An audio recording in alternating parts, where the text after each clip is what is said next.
Selamat pagi Bapak Ibu Saudara yang dikasihi oleh Tuhan Yesus. Bersyukur kepada Tuhan.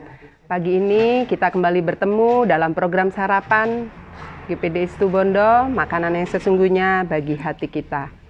Tema sarapan pagi ini yang saya ambil adalah tentang komunitas. Setelah peristiwa penyaliban Tuhan Yesus, murid-murid Yesus senantiasa berkumpul dalam satu tempat. Mereka tetap erat dan tetap berkumpul dengan suatu komunitas. Hal ini terlihat dari beberapa kali ketika Tuhan Yesus menampakkan diri kepada mereka. Seringkali saat Tuhan Yesus menampakkan diri, mereka sedang berkumpul dan bersatu bersama-sama. Bapak Ibu Saudara, dalam bidang apapun, komunitas memanglah sesuatu yang sangat penting. Komunitas merupakan wadah di mana seorang pribadi dapat bertumbuh. Tentunya komunitas yang baik, komunitas yang positif itu membuat seseorang bisa bertumbuh. Jadi kita harus pintar-pintar dalam memilih suatu komunitas. Karena ada komunitas di mana kurang baik. Karena komunitas yang kurang baik ini itu akan membuat pribadi itu yang tadinya baik menjadi tidak baik. Ada dalam 1 Korintus 15 ayat yang ke-33 bahwa pergaulan yang buruk akan merusak sesuatu yang baik. Oleh karena itu, sebagai orang percaya, kita juga memerlukan sebuah komunitas. Komunitas untuk bertumbuh, komunitas untuk membangun kita untuk cinta akan Tuhan. Komunitas yang membuat kita semakin mengasihi akan Tuhan. Sebagai orang-orang percaya, kita adalah anggota-anggota tubuh Kristus. Banyak sekali anggota-anggota tubuh Kristus. Di situ kita akan disatukan dan Kristus sebagai kepala gereja kita.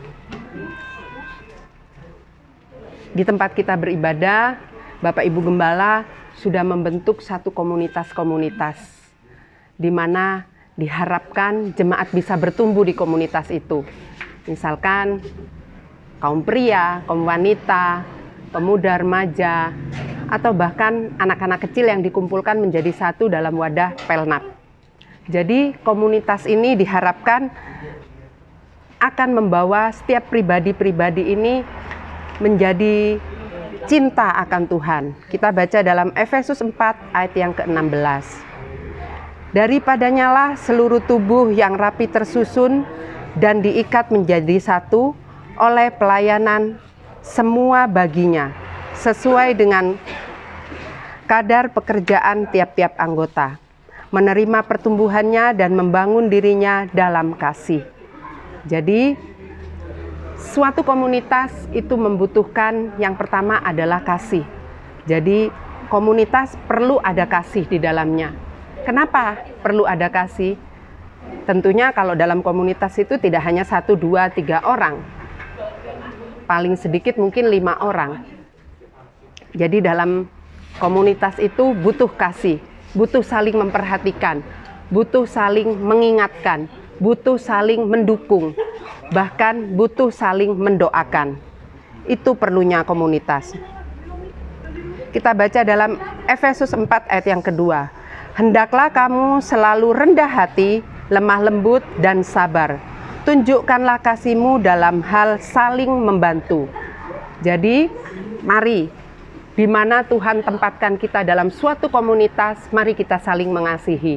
Mari kita saling membantu. Hal yang kedua, komunitas itu memerlukan saling memelihara kesatuan roh. Jadi komunitas perlu memiliki kesatuan roh. Kita orang-orang percaya, kita tidak hanya terdiri dari jiwa dan tubuh saja, tapi juga roh. Jadi mari kita pandai-pandai mencari komunitas yang satu roh, yaitu satu di dalam Tuhan.